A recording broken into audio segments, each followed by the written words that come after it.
Morning बच्चों।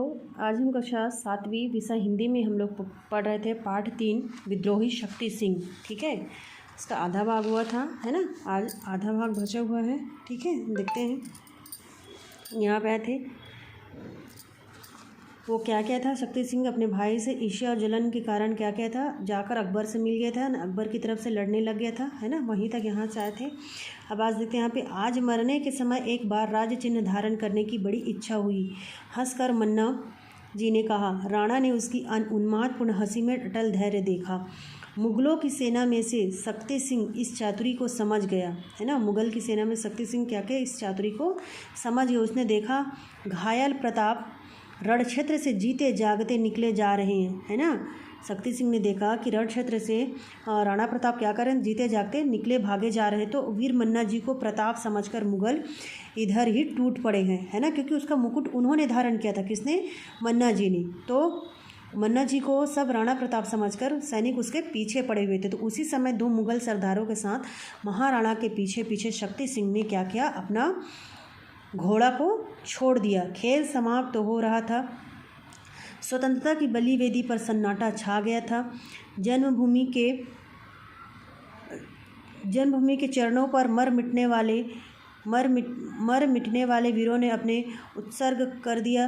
22,000 राजपूत वीरों में से केवल 8,000 बच गए थे। 22,000 सेनाओं में से कितने बच गए थे? सिर्फ 8,000। तो विद्रोही शक्ति सिंह चुपचाप सोचता हुआ क्या किया, अपने घोड़े पर चला जा रहा था और मार्ग में शव यानी लाशें कटे पड़े थे। किसके? और उसके ही अपनों के। तो कहीं भुजा शरीर से अलग पड़ी थी, तो कहीं धड़ कटा हुआ था, कहीं खून से लथपथ मस्तक भूमि पर गिरा हुआ था। कैसा परिवर्तन है! 2 घड़ियों में हंसते बोलते और लड़ते हुए जीवित पुतले कहाँ चले गए। ओह, ऐसे निरीह जीवन पर इतना गर्व क्यों, है ना। वो सोचने लगे कि जो अभी जीते जागते सब थे, एक परिवर्तन के कारण क्या हुआ कि पूरे पुतले कहाँ गए और निरीह जीवन इतना गर्व क्यों करते हो।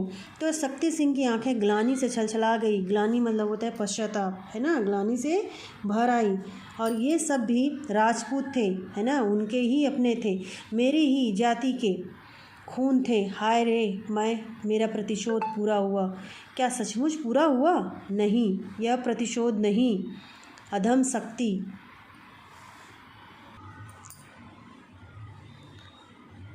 शक्ति सिंह की जो आंखें थी वो क्या ग्लानि से छलछला गई, पश्चाताप से क्या कही थी, आंखें भर आई थी, है ना।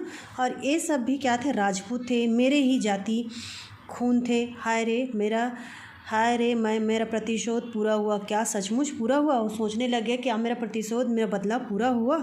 नहीं, यह प्रतिशोध नहीं, अधम शक्ति। यह तेरे चिरकाल के लिए पैशाचिक आयोजन था। तू भला पागल, तू प्रताप से बदला लेना चाहता था, उस प्रताप से जो अपनी स्वर्गादपि गर्यशी जननी जन्मभूमि की मर्यादा बचाने वाला था। वह जन्मभूमि जिसके अन्न जल से तेरी नसें भी फूली फली है। अब भी माँ की मर्यादा का ध्यान कर, है ना। उसके अंतरात्मा उसको बोलने लगे कि तू उस प्रताप से बदला लेना चाहता है जो प्रताप अपनी मातृभूमि के लिए सब कुछ कर रहा है ना। जिस मातृभूमि में जिस अन्न जल से तेरी भी नसें जो है वो फली फूली है ना। तेरी भी मतलब वहाँ पे पालन पोषण हुआ है। सांसा धाए धाए गोलियों का शब्द हुआ। चौंक कर शक्ति सिंह ने देखा दोनों मुगल प्रताप का पीछा कर रहे थे। दोनों मुगल क्या कर रहे थे? प्रताप का पीछा कर। तो महाराणा का घोड़ा लस्त पस्त होकर झूमता हुआ गिर रहा था। अब भी समय है। शक्ति सिंह के हृदय में भाई की ममता उमड़ पड़ी और फिर एक आवाज़ हुई, रुको।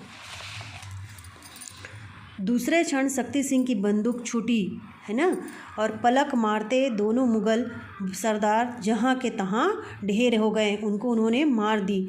और महाराणा ने क्रोध से आंखें चढ़ाकर देखा। वे आंखें पूछ रही थी, क्या मेरे प्राण पाकर निहाल हो जाओगे? इतने राजपूतों के खून से भी तुम्हारी हिंसा तृप्त नहीं हुई? किंतु यह क्या? शक्ति सिंह तो महाराणा के सामने नतमस्तक खड़ा था। वह बच्चों की तरह फूट फूट कर रो रहा था। शक्ति सिंह ने कहा, नाथ सेवक अज्ञान में भूल गया था। आज्ञा हो तो इन चरणों पर अपना शीश चढ़ाकर तुम क्या करूं, मैं प्रायश्चित कर लूं। ये चित्र देख रहे हो आप, ये महाराणा प्रताप सिंह है ना, और ये शक्ति सिंह है। अब अपने भाई से वो क्षमा मांगने लगा कि मैं ये सब ये सब अपनी अज्ञानता के कारण कर रहा था, है ना। मुझे अज्ञान को आपके अगर भूल हो गया था तो अगर मैं प्रायश्चित करूँ तो अपना शीश काट कर आपके चरणों में समर्पित करना चाहता हूँ। तो राणा ने अपनी दोनों बाहें फैला दी, है ना, उनकी ममता उमड़ पाई और दोनों के गले आपस में मिल गए। दोनों की आंखें स्नेह की वर्षा करने लगे, प्रेम की वर्षा करने लगे। तो दोनों के हृदय क्या हुए, गदगद हो गए, है ना, दोनों भाई मिल गए। तो इस शुभ मुहूर्त पर पहाड़ी वृक्षों ने पुष्प वर्षा की, नदी की कलकल धारा ने वंदना की। प्रताप ने उन डबडबाई हुई आंखों से ही देखा, क्या था उनका चिर सहचर प्यारा चेतक, है ना, चेतक मतलब उसका घोड़ा, ठीक है, दम तोड़ रहा है ना, उसका चेतक जो है वो दम तोड़ है। सामने शक्ति सिंह का घोड़ा तैयार है। शक्ति सिंह ने कहा, भैया अब आप विलंब न करें, घोड़ा तैयार है। राणा शक्ति सिंह के घोड़े पर सवार होकर उस दुर्गम मार्ग को पार करते हुए निकल गए।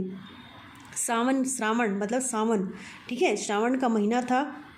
दिन भर की मतलब बहुत बारिश हो रही थी ना, दिन भर की मार काट के पश्चात रात्रि बड़ी सुनसान हो गई थी। शिविरों में से महिलाओं के रुदन की करुण ध्वनि हृदय को हिला देती थी, है ना। जब उनके पति मतलब रोज़ की जो युद्ध में उनके पति ख़त्म हो जाते थे तो महिलाएं जो है वो रुदन करती थी, रोती थी, है ना, वो क्या कहती थी, हृदय को हिला देती थी। हजारों सुहागिनों के सुहाग उजड़ गए थे, उन्हें कोई ढांढस बंधाने वाला ना था तो केवल हाहाकार चित्कार, है ना, चारों तरफ चित्कार हाहाकार रोना, ये सब था, कष्टों का अंबार था। शक्ति सिंह अभी तक अपने शिविर में नहीं लौटा था।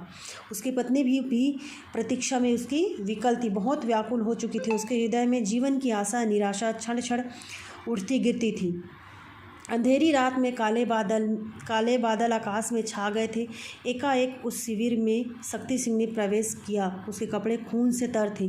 पत्नी ने कौतूहल से देखा, प्रिय नाथ, तुम्हारी मनोकामना पूर्ण हुई, मैं प्रताप के सामने परास्त हो गया। वो अपनी पत्नी को कहने लगे, तुम्हारी जो मनोकामना थी वो पूर्ण हो गया, मैंने क्या किया, प्रताप के सामने परास्त हो गया। प्रताप के सामने वो परास्त हो गया, दोनों भाई मिल गए, ठीक है। ये हमारा पार्ट कंप्लीट हुआ, ठीक है।